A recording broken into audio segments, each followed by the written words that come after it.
You don't know how glad I am to see you. You must have said something to get under Akande's skin. She's gone, and I don't think she's coming back. And you lunatic, you broke into the board's own fortress just to rescue one doddering old man. You are absolutely out of your mind, and I can't begin to thank you enough.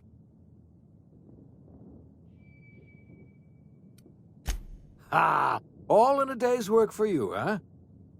You've broken the board's stranglehold on this colony, and you saved my life. But there's still so much we have yet to accomplish. You and I are going to have to work harder than ever to save Halcyon. I'm afraid the situation is far worse than any of us ever anticipated.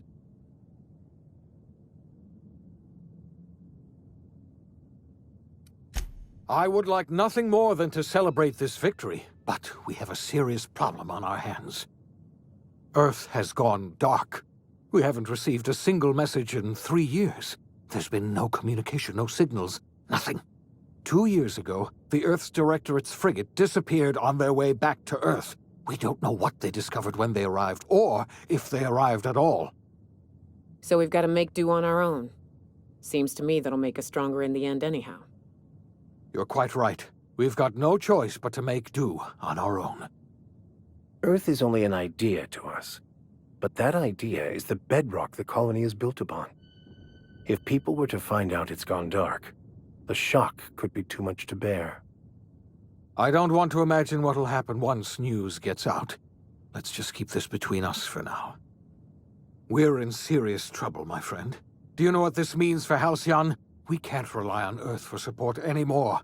We've been cut loose. We're entirely on our own. Yes, we do. You've done a marvelous thing. You've succeeded where anyone else would have failed, including me. We must begin the revival process immediately, starting with the Hope's brightest minds, and then we're going to fix this damn colony, one problem at a time. We're going to need a leader, and I can't imagine a better person for the job than you. What do you say, old friend? Will you help us?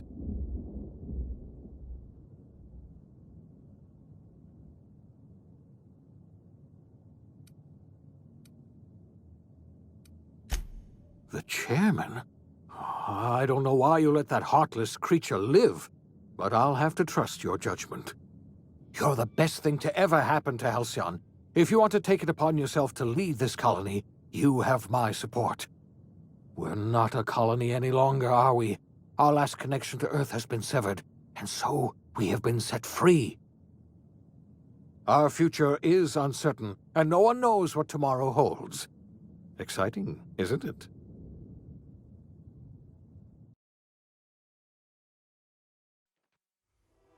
The OSI teaches that everything in the universe happens according to the grand plan. But the stranger that arrived in Halcyon was an unplanned variable. From the moment he landed in Emerald Vale, his actions altered the course of history. The events on Tartarus brought about the end of the board's authority. But the board's mistakes would haunt the colony for decades to come. The damage they left behind would require the work of a generation to repair. Dr. Phineas Wells began reviving a handful of the Hope's colonists. Engineers, scientists, technicians, and intellectuals. They were among the brightest minds the Earth had ever sent out into the stars. The Hope scientists and engineers woke up in a colony descending headlong into total collapse.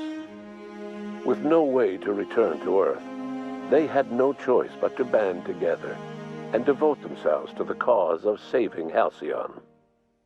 The people of Halcyon were nothing if not hardy.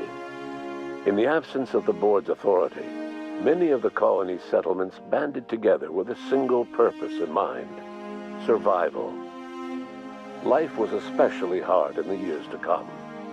Some towns dissolved by attrition and starvation, but most of them found a way to carry on. In the years to come, Halcyon was forced to reckon with its newfound freedom. The board was gone, and for better or worse, the colony was responsible for its own destiny.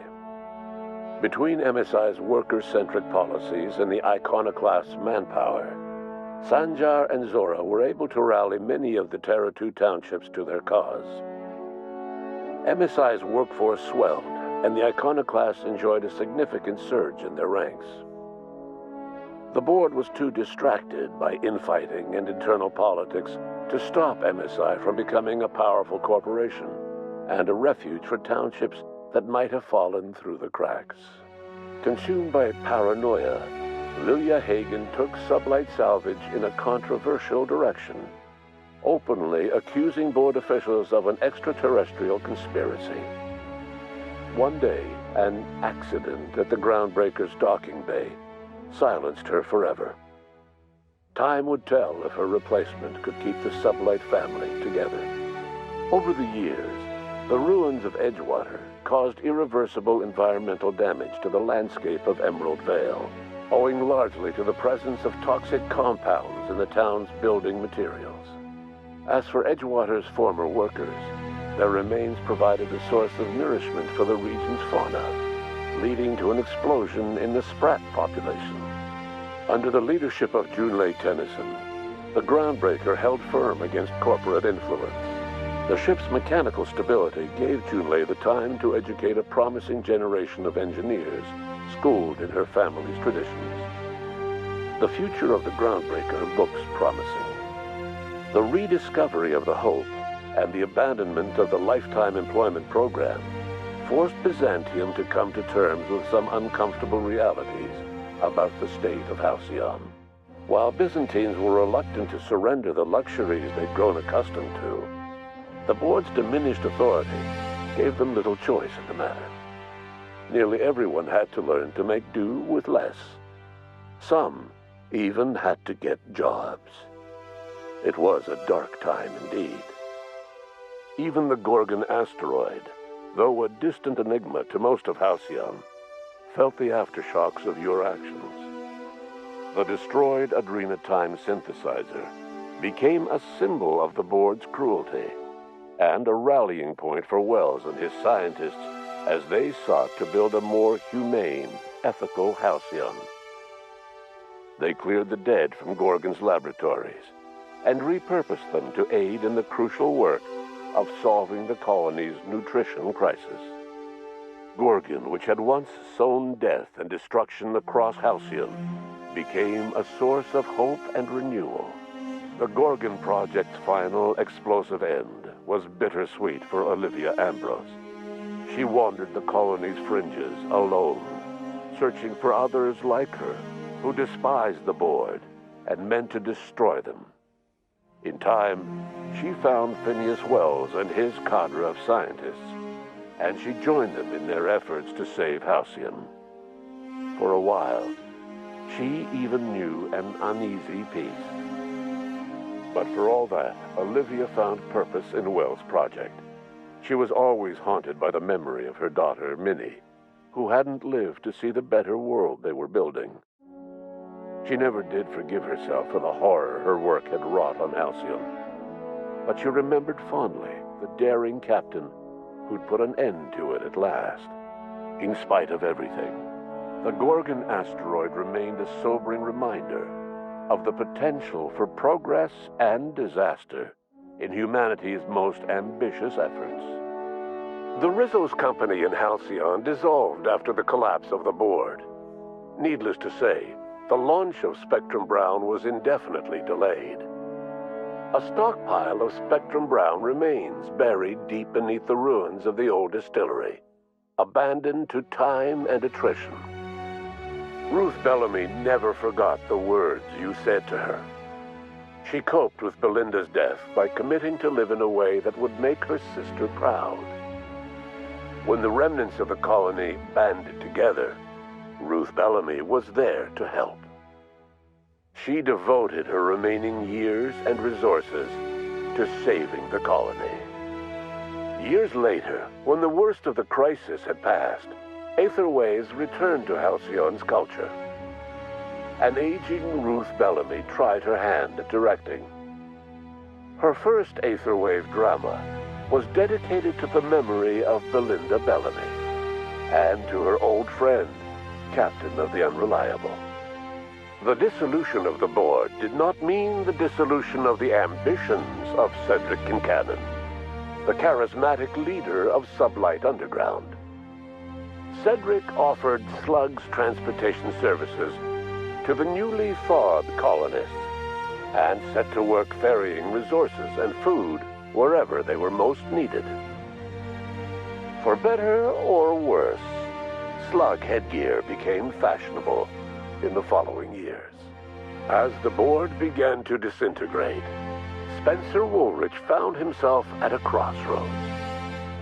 Cling to what little stardom remained to him, or help usher Halcyon into its new future. To the surprise of many, perhaps himself most of all, Spencer chose the latter option. Having learned a variety of different skills in the many different roles played throughout his lengthy career, Spencer founded a radio serial dedicated to staying alive despite the odds.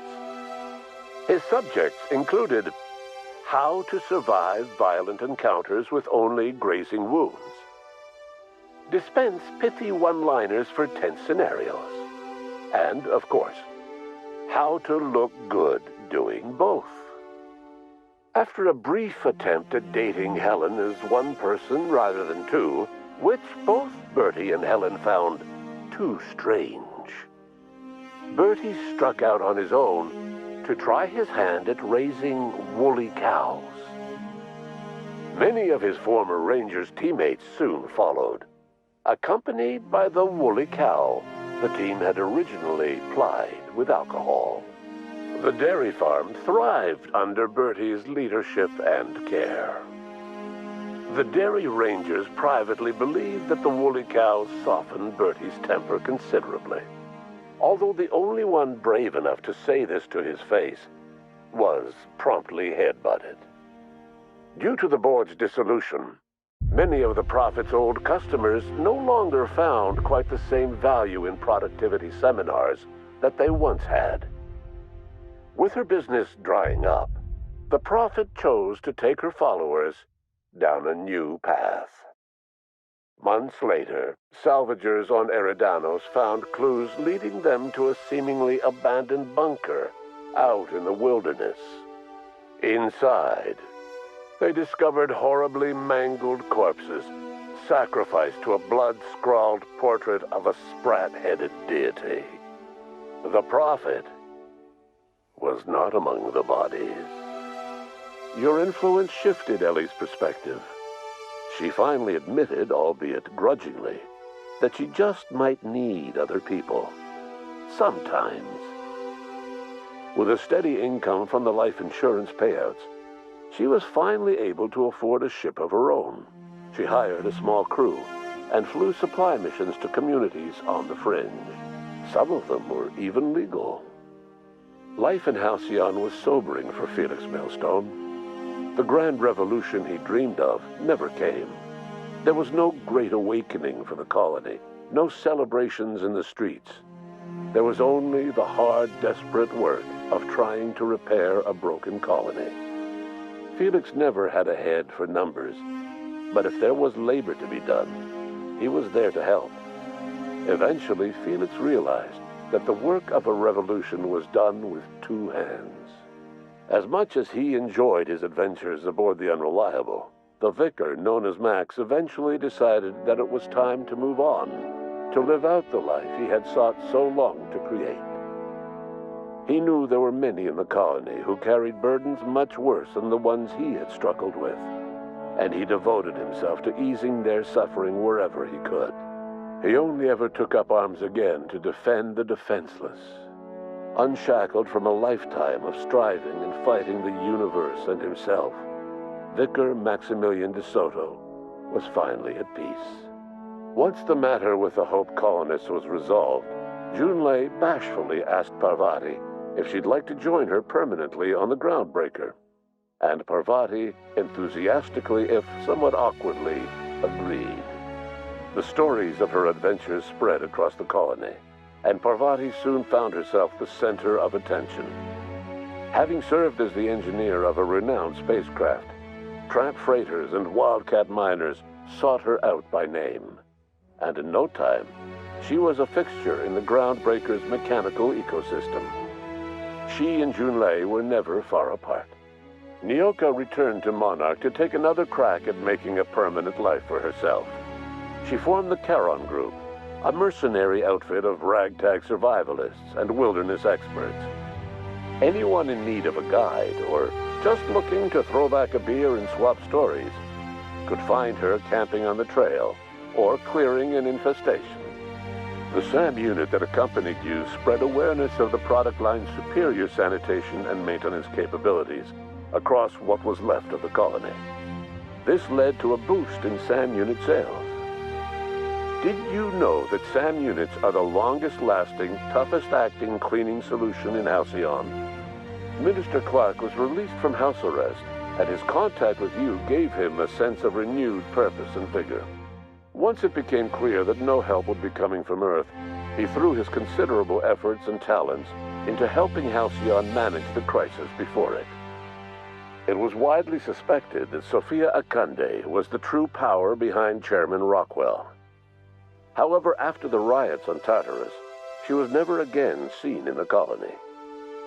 Various theories circulated as to her fate. Some believed she boarded an interstellar ship capable of journeying to a distant colony. Others believe she died trying to escape Tartarus. Some few suggest she fled to Monarch, where she continued to live among a small band of loyalists. There is another theory, which suggests that Sophia's encounter with you changed her, and she deliberately retreated from public view, but continued supporting the colony in secret. When Dr. Wells began reviving the Hope's colonists, he found himself with a sudden windfall of additional supplies and resources, courtesy of an anonymous donor. If Wells knew who his supplier was, he never told a soul. As for Dr. Phineas Wells, he spent his remaining years in his orbital lab. He eventually came to terms with his own past and was able to forgive the mistakes of his younger self by devoting his remaining years to serving the colony. Dr. Wells was able to revive many more scientists and engineers than he first expected, thanks to the additional batch of chemicals you stole from the Ministry.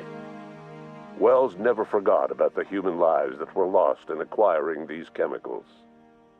In the end, Dr. Wells was able to save every scientist and engineer aboard the Hope. Over the next decade, nearly all of the Hope's remaining colonists were successfully revived. Halcyon saw a period of rapid technological and scientific advancement. Breakthroughs in dietary supplements saved the colony from starvation. Geoengineering projects and social reforms began to change the structure and character of the colony. Dr. Wells laid the groundwork for the project to save the colony, but he would never live to see the fruits of his labor. He passed away a few years later. His work was carried on by the scientists and engineers he revived. Today, Halcyon has stabilized. The people of the colony work hard to adapt to their new circumstances. Nearby colonies send aid and supplies. Life will never be easy in Halcyon, but for the first time in its history, there exists a sense of real, genuine hope about the future. And what about you, the unplanned variable in the history of Halcyon? You brought an end to the riot on Tartarus and partnered with Chairman Rockwell to run the colony together. As Halcyon looked toward the future, you remained a constant presence in the colony's administration.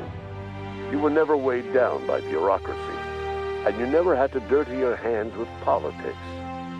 You had people who did that for you. By your influence, Halcyon survived the turbulent years that were to follow. No one knows what's happened to Earth, and no one knows what the future has in store for Halcyon. All we know for certain is this: the name of the Unreliable and that of its intrepid captain will remain the subject of countless stories for years to come.